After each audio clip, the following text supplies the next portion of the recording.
नमस्कार दोस्तों, स्वागत है आपका cpg.study में।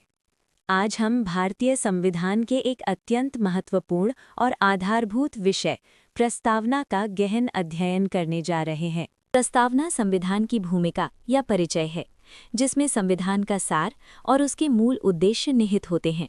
जिस प्रकार किसी पुस्तक की प्रस्तावना हमें ये बताती है कि उस पुस्तक का उद्देश्य क्या है, उसी प्रकार संविधान की प्रस्तावना हमें ये समझाती है कि हमारा संविधान किस विचारधारा और किन आदर्शों पर आधारित है।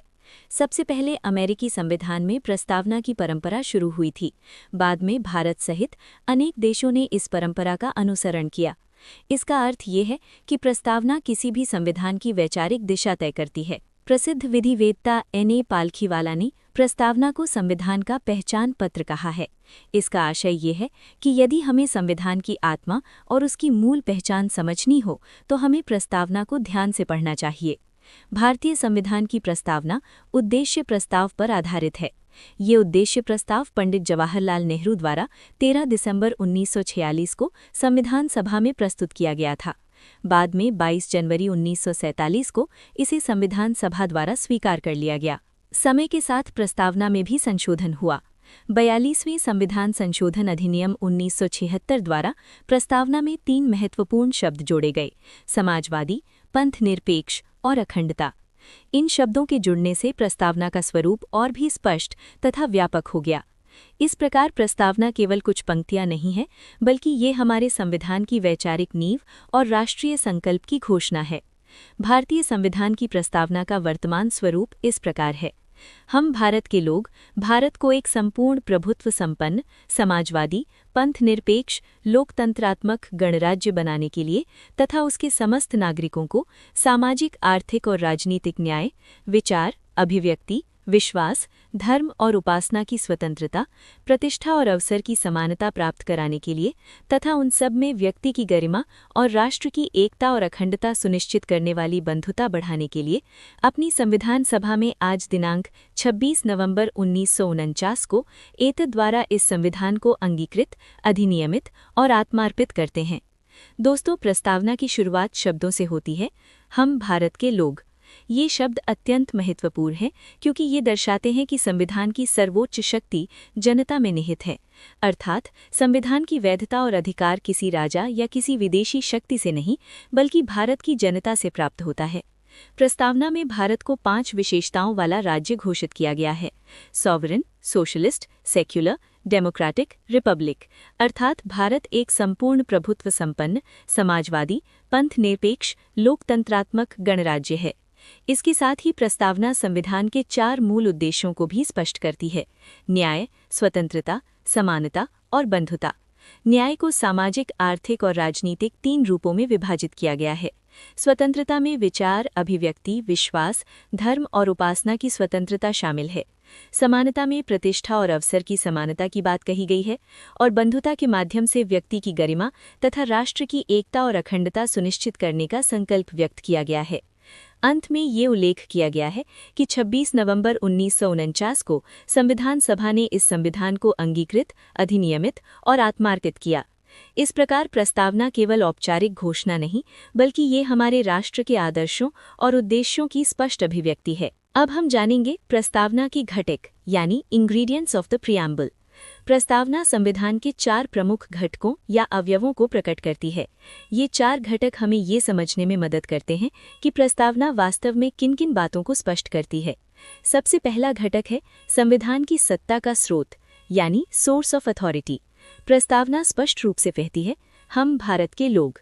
इन शब्दों से ये सिद्ध होता है कि संविधान की शक्ति और उसकी वैधता भारत की जनता से प्राप्त होती है।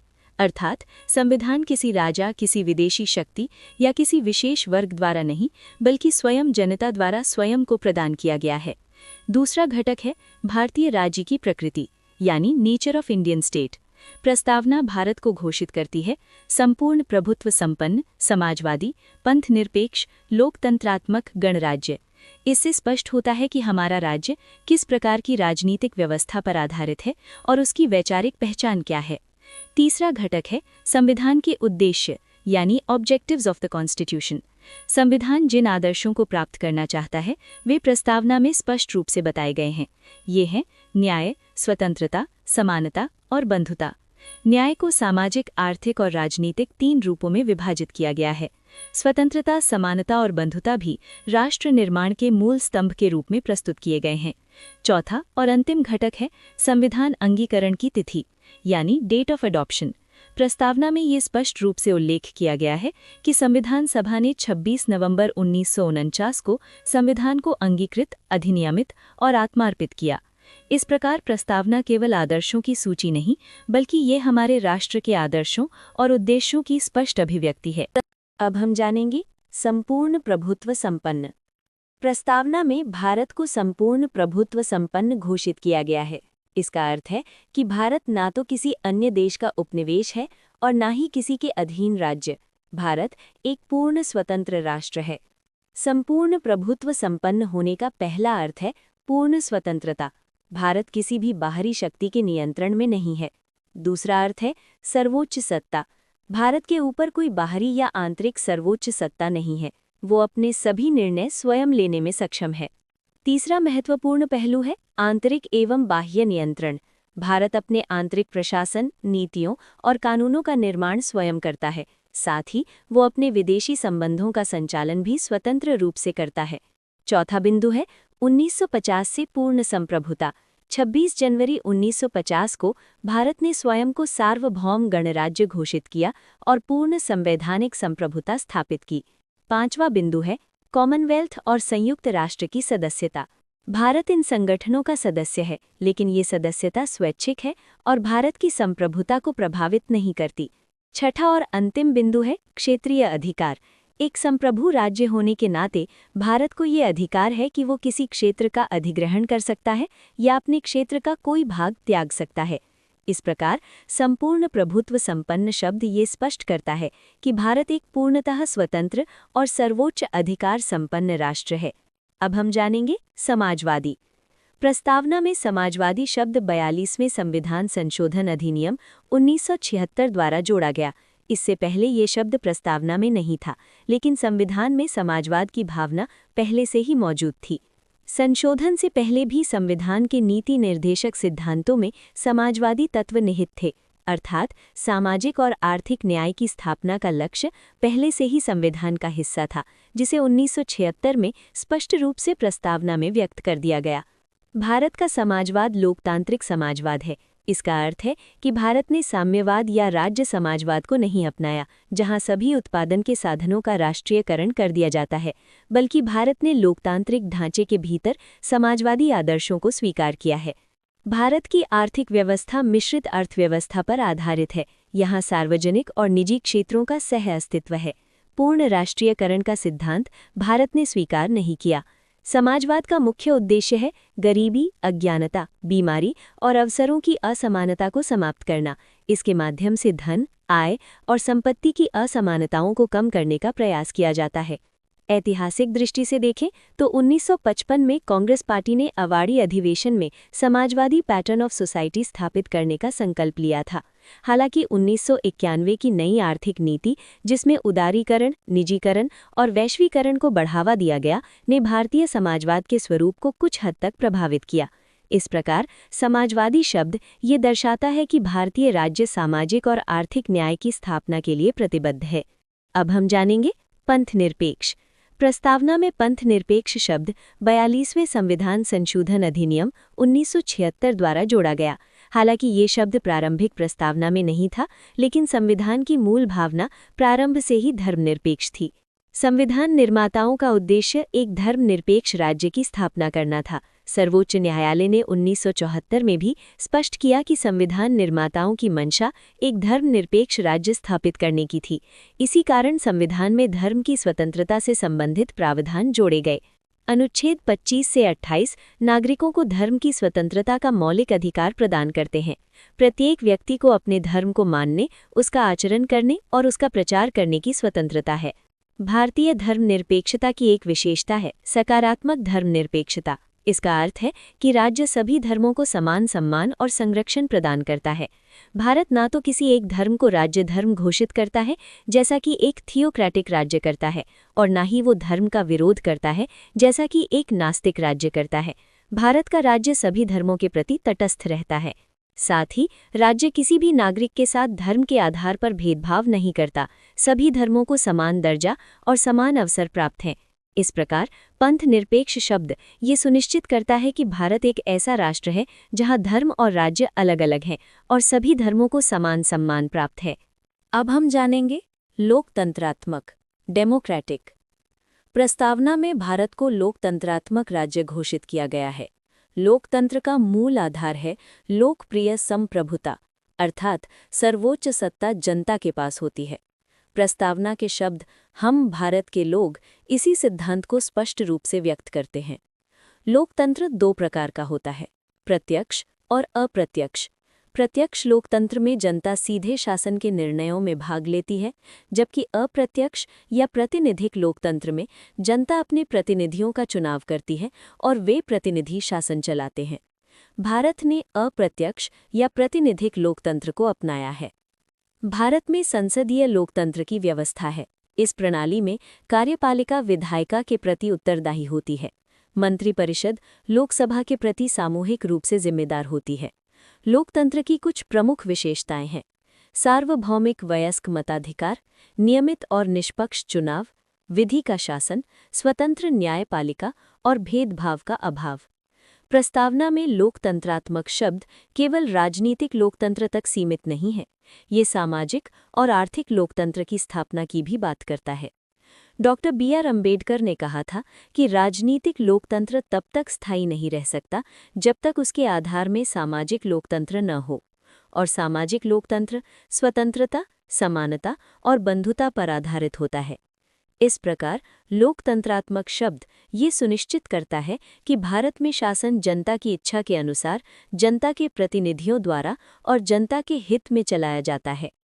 अब हम जानेंगे गणराज्य रिपब्लिक। प्रस्तावना में भारत को एक गणराज्य घोषित किया गया है। गणराज्य का अर्थ है कि राज्य का प्रमुख वंशानुगत नहीं होता, बल्कि वो सीधे या परोक्ष रूप से निर्वाचित होता है। भारत में राष्ट्रपति का चुनाव परोक्ष रूप से किया जाता है और उनका कार्यकाल 5 वर्ष का होता है। इस प्रकार भारत में कोई राजा या रानी वंशानुगत आधार पर शासन नहीं करते। गणराज्य की अवधारणा को समझने के लिए इसे राजतंत्र से तुलना करना आवश्यक है। राजतंत्र में राज्य का प्रमुख वंशानुगत होता है, जैसे ब्रिटेन में, लेकिन भारत ने गणराज्य प्रणाली को अपनाया, जहां कोई भी व्यक्ति केवल जन्म के आधार पर शासक नहीं बन सकता। गणराज्य का एक महत्वपूर्ण अर्थ ये भी है कि अंतिम राजनीतिक शक्ति जनता में निहित है, अर्थात शासन किसी एक व्यक्ति या परिवार की संपत्ति नहीं है, बल्कि जनता की इच्छा से संचालित होता है। इसके साथ ही गणराज्य समान अवसर के सिद्धांत को भी स्थापित करता है। किसी विशेष वर्ग को कोई विशेषाधिकार प्राप्त नहीं होता। सभी नागरिकों को सार्वजनिक पदों के लिए समान अवसर प्राप्त होते हैं। किसी भी नागरिक को जन्म, वंश या पद के आधार पर विशेष दर्जा नहीं दिया जाता। इस प्रकार गणराज्य शब्द लोकतंत्र को पूर्णता प्रदान करता है, क्योंकि इसमें जनता द्वारा चुना गया प्रतिनिधि ही राष्ट्र का संवैधानिक प्रमुख होता है। अब हम जानेंगे न्याय।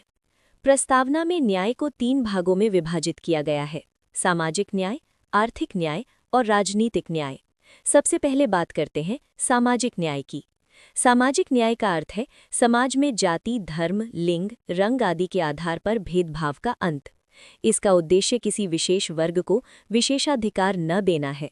साथ ही अनुसूचित जातियों, अनुसूचित जनजातियों, पिछड़े वर्गों और महिलाओं के उत्थान के लिए विशेष व्यवस्थाएं करना भी सामाजिक न्याय का हिस्सा है। अब बात करते हैं आर्थिक न्याय की। आर्थिक न्याय का अर्थ है धन, आय और संपत्ति की अत्यधिक असमानताओं को समाप्त करना। किसी व्यक्ति के साथ केवल आर्थिक आधार पर भेदभाव न किया जाए। सभी को आजीविका के समान अवसर प्राप्त हों, यही आर्थिक न्याय का उद्देश्य है। जब सामाजिक और आर्थिक न्याय का समन्वय होता है तो उसे वितरणात्मक न्याय या डिस्ट्रीब्यूटिव जस्टिस कहा जाता है। इसका लक्ष्य है संसाधनों का न्यायपूर्ण वितरण। अब बात करते हैं राजनीतिक न्याय की। राजनीतिक न्याय का अर्थ है सभी नागरिकों को समान राजनीतिक अधिकार मिलना। सार्वजनिक पदों पर समान अवसर और शासन में समान भागीदारी सुनिश्चित करना। न्याय की स्थापना का संवैधानिक आधार मौलिक अधिकार और नीति निर्देशक सिद्धांत हैं। इनके माध्यम से सामाजिक, आर्थिक और राजनीतिक न्याय की व्यवस्था की गई है। इतिहास की दृष्टि से देखें तो सामाजिक, आर्थिक और राजनीतिक न्याय की प्रेरणा 1917 की रूसी क्रांति से ली गई है। इस प्रकार न्याय शब्द ये सुनिश्चित करता है कि भारतीय राज्य एक ऐसी व्यवस्था स्थापित करे जहां प्रत्येक नागरिक को निष्पक्ष और समान अवसर प्राप्त हों। अब हम जानेंगे स्वतंत्रता, लिबर्टी। प्रस्तावना में स्वतंत्रता का तात्पर्य है व्यक्ति की गतिविधियों पर अनावश्यक प्रतिबंधों का अभाव तथा उसके व्यक्तित्व के विकास के लिए अवसर प्रदान करना। अर्थात स्वतंत्रता केवल बंधनों से मुक्ति नहीं है, बल्कि ऐसा वातावरण उपलब्ध कराना है जिसमें व्यक्ति अपने विचारों और क्षमताओं का पूर्ण विकास कर सके। प्रस्तावना नागरिकों को कुछ विशेष स्वतंत्रताएं प्रदान करती है। विचार की स्वतंत्रता, अभिव्यक्ति की स्वतंत्रता, विश्वास की स्वतंत्रता तथा धर्म और उपासना की स्वतंत्रता। इन स्वतंत्रताओं की रक्षा संविधान के मौलिक अधिकारों के माध्यम से की गई है। यदि इन अधिकारों का उल्लंघन होता है तो नागरिक न्यायालय का सहारा ले सकते हैं। भारतीय लोकतांत्रिक व्यवस्था की सफलता के लिए स्वतंत्रता अत्यंत आवश्यक है। यदि स्वतंत्रता ना हो तो लोकतंत्र केवल एक औपचारिक ढांचा बनकर रह जाता है। लेकिन स्वतंत्रता का अर्थ पूर्ण स्वेच्छाचारिता या मनमानी नहीं है। इसे संविधान द्वारा निर्धारित उचित सीमाओं के भीतर ही प्रयोग किया जा सकता है। इसलिए इसे पूर्ण स्वतंत्रता नहीं, बल्कि सीमित या क्वालिफाइड स्वतंत्रता कहा जाता है। इतिहास की दृष्टि से देखें तो प्रस्तावना में वर्णित स्वतंत्रता, समानता और बंधुता के आदर्श 1779 की फ्रांसीसी क्रांति से प्रेरित हैं। इस प्रकार स्वतंत्रता शब्द ये सुनिश्चित करता है कि भारतीय लोकतंत्र व्यक्ति के सम्मान और विकास को सर्वोच्च महत्व देता है। अब हम जानेंगे समानता, इक्वालिटी।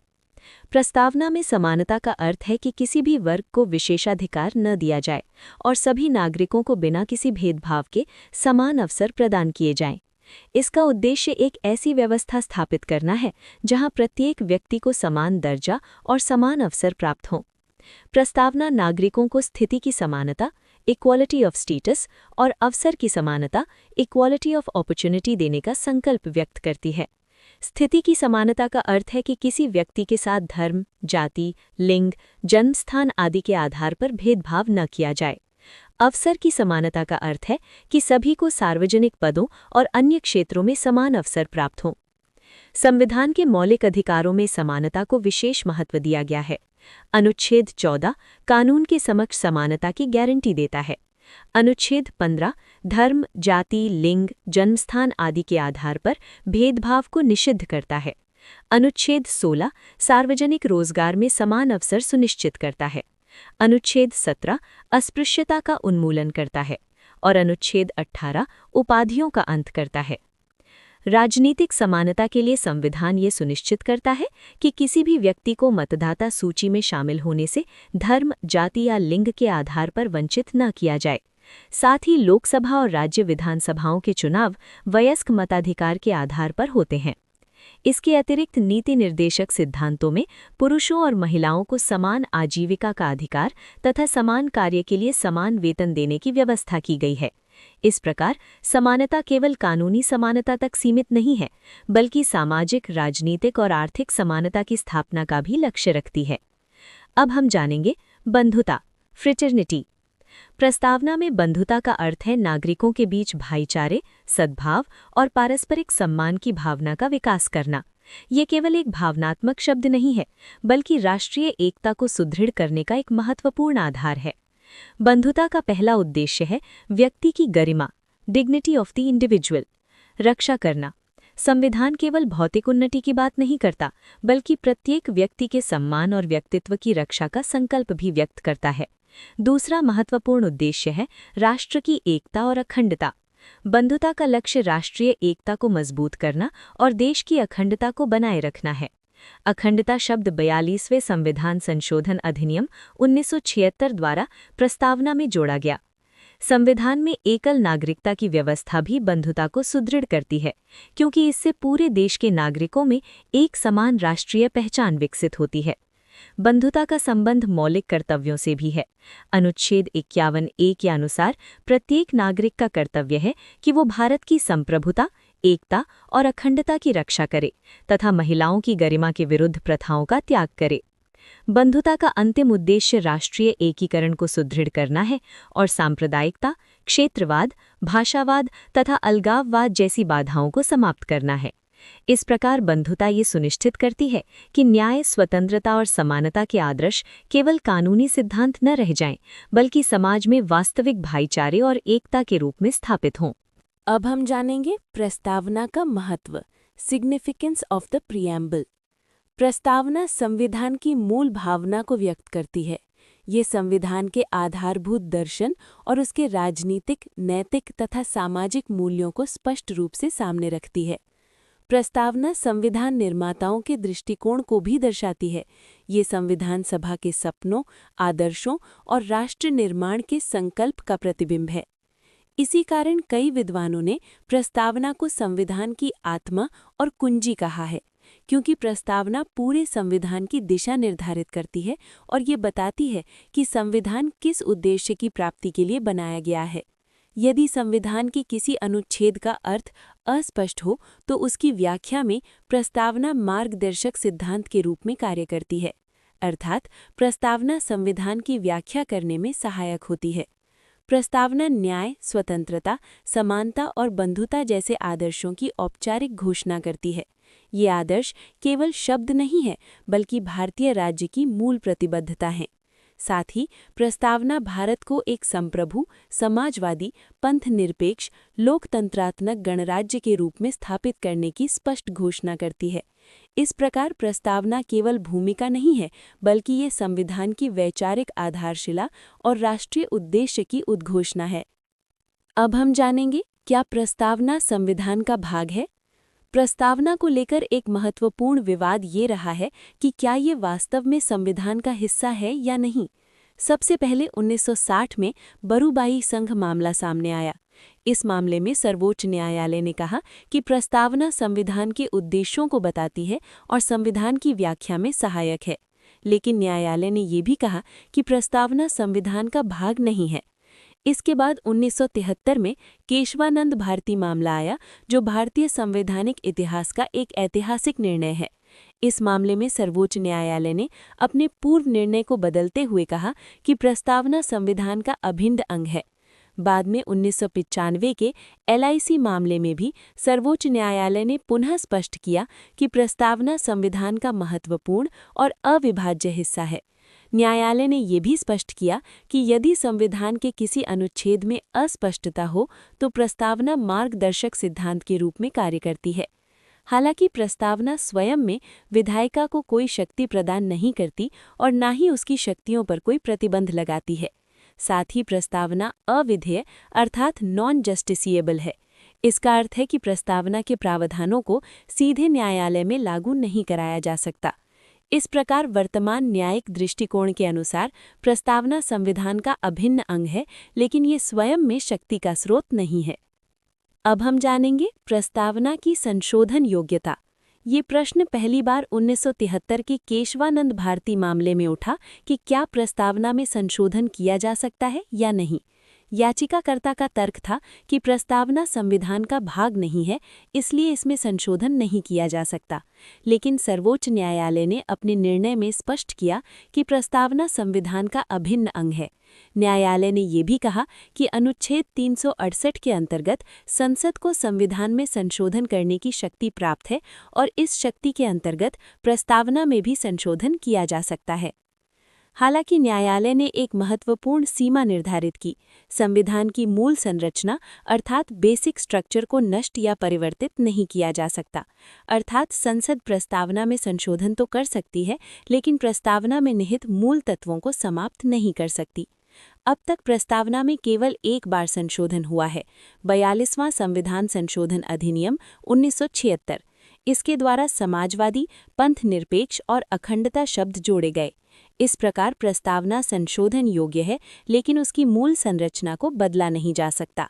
अब हम इस पूरे अध्याय का समग्र निष्कर्ष समझेंगे। प्रस्तावना संविधान की आत्मा और दर्शन को व्यक्त करती है। ये केवल एक औपचारिक भूमिका नहीं है, बल्कि संविधान के मूल उद्देश्यों की स्पष्ट घोषणा है। प्रस्तावना ये स्पष्ट करती है कि संविधान की शक्ति का स्रोत हम भारत के लोग हैं, अर्थात संविधान की वैधता और अधिकार जनता से प्राप्त होता है। ये भारत को संपूर्ण प्रभुत्व संपन्न, समाजवादी, पंथनिरपेक्ष, लोकतंत्रात्मक और गणराज्य घोषित करती है। इन शब्दों के माध्यम से भारतीय राज्य की प्रकृति और उसकी वैचारिक पहचान स्पष्ट होती है। प्रस्तावना का मुख्य उद्देश्य नागरिकों को न्याय, स्वतंत्रता, समानता और बंधुत्व प्रदान करना है। ये चारों आदर्श भारतीय लोकतंत्र की आधारशिला हैं। सर्वोच्च न्यायालय ने प्रस्तावना को संविधान का अभिन्न अंग माना है। हालांकि ये स्वयं में शक्ति का स्रोत नहीं है और इसके प्रावधान सीधे न्यायालय में लागू नहीं किए जा सकते। प्रस्तावना में संशोधन संभव है, लेकिन संविधान की मूल संरचना अर्थात बेसिक स्ट्रक्चर को बदला नहीं जा सकता। इस प्रकार प्रस्तावना भारतीय संविधान की वैचारिक नींव है, जो राष्ट्र के आदर्शों और संकल्प को अभिव्यक्त करती है। अब हम जानेंगे परीक्षा की दृष्टि से महत्वपूर्ण तथ्य। सबसे पहले ध्यान रखने योग्य बात यह है कि प्रस्तावना की शुरुआत शब्दों से होती है, हम भारत के लोग। ये शब्द जनसत्ता या पॉपुलर सॉवरेनिटी को दर्शाते हैं, अर्थात सर्वोच्च शक्ति जनता में निहित है। दूसरा महत्वपूर्ण तथ्य ये है कि प्रस्तावना उद्देश्य प्रस्ताव पर आधारित है। ये उद्देश्य प्रस्ताव 13 दिसंबर 1946 को प्रस्तुत किया गया और 22 जनवरी 1947 को स्वीकार किया गया। तीसरा महत्वपूर्ण बिंदु है 42वां संविधान संशोधन अधिनियम 1976। इसके द्वारा प्रस्तावना में 3 शब्द जोड़े गए, समाजवादी, पंथनिरपेक्ष और अखंडता। चौथा बिंदु, प्रस्तावना के 4 प्रमुख घटक हैं: सत्ता का स्रोत, राज्य की प्रकृति, संविधान के उद्देश्य और अंगीकरण की तिथि अर्थात 26 नवंबर 1949। पांचवां महत्वपूर्ण तथ्य, बरूबारी मामला 1960। इसमें प्रस्तावना को संविधान का भाग नहीं माना गया था। छठा महत्वपूर्ण तथ्य, केशवानंद भारती मामला 1973। इसमें प्रस्तावना को संविधान का अभिन्न अंग घोषित किया गया। और अंत में ये याद रखना आवश्यक है कि प्रस्तावना संशोधन योग्य है, लेकिन संविधान की मूल संरचना अर्थात बेसिक स्ट्रक्चर को नहीं बदला जा सकता। ये सभी तथ्य प्रतियोगी परीक्षाओं की दृष्टि से अत्यंत महत्वपूर्ण हैं। अब हम जानेंगे प्रस्तावना पर प्रमुख विद्वानों के विचार। संविधान की प्रस्तावना को लेकर अनेक विद्वानों और संविधान सभा के सदस्यों ने महत्वपूर्ण विचार व्यक्त किए हैं, जो इसकी महत्ता को और अधिक स्पष्ट करते हैं। सबसे पहले सर अल्लादी कृष्णास्वामी अय्यर ने कहा कि प्रस्तावना उन आदर्शों और स्वप्नों की अभिव्यक्ति है जिन्हें हमने लंबे समय से संजो कर रखा था। अर्थात प्रस्तावना केवल शब्दों का समूह नहीं, बल्कि स्वतंत्र भारत के सपनों की साकार अभिव्यक्ति है। के.एम. मुंशी ने प्रस्तावना को हमारे सार्वभौम लोकतांत्रिक गणराज्य की कुंडली कहा है। इसका अर्थ है कि प्रस्तावना हमारे राष्ट्र के भविष्य और दिशा का संकेत देती है। पंडित ठाकुरदास भार्गव ने प्रस्तावना को संविधान का सबसे मूल्यवान भाग, आत्मा और कुंजी बताया। उनके अनुसार प्रस्तावना ही वो मानक है जिससे हम संविधान के मूल्य और उसकी दिशा को समझ सकते हैं। सर अर्नेस्ट बार्कर, जो एक प्रसिद्ध अंग्रेज राजनीतिक विचारक थे, उन्होंने प्रस्तावना को संविधान का कीनोट कहा। वे प्रस्तावना के पाठ से इतने प्रभावित हुए कि उन्होंने अपनी पुस्तक principles of social and political theory में इसे उद्धृत किया। पूर्व मुख्य न्यायाधीश एम. हिदायतुल्लाह ने कहा कि प्रस्तावना केवल एक घोषणा नहीं है, बल्कि ये हमारे संविधान की आत्मा है, जो हमारे राजनीतिक समाज की रूपरेखा निर्धारित करती है।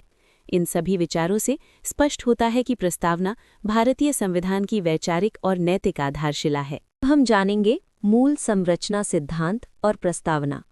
भारतीय सांवैधानिक इतिहास में 1973 का केशवानंद भारती मामला अत्यंत महत्वपूर्ण माना जाता है। इसी मामले में सर्वोच्च न्यायालय ने मूल संरचना सिद्धांत अर्थात बेसिक स्ट्रक्चर डॉक्ट्रिन की स्थापना की।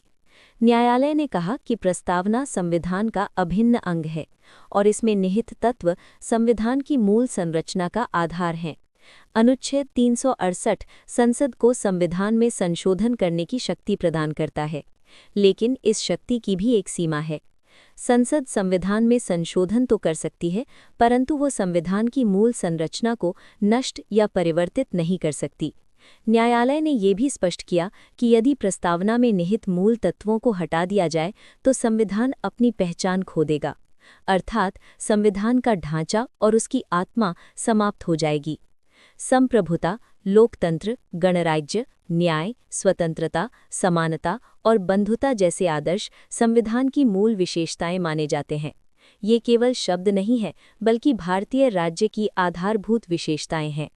इस प्रकार प्रस्तावना केवल भूमिका नहीं है, बल्कि ये संविधान की वैचारिक नींव है, जिस पर पूरे सांविधानिक ढांचे का निर्माण हुआ है। पसंद आया हो तो लाइक करें, शेयर करें और ऐसे ही यूपीएससी की गहराई से तैयारी के लिए cpg.study को सब्सक्राइब करें।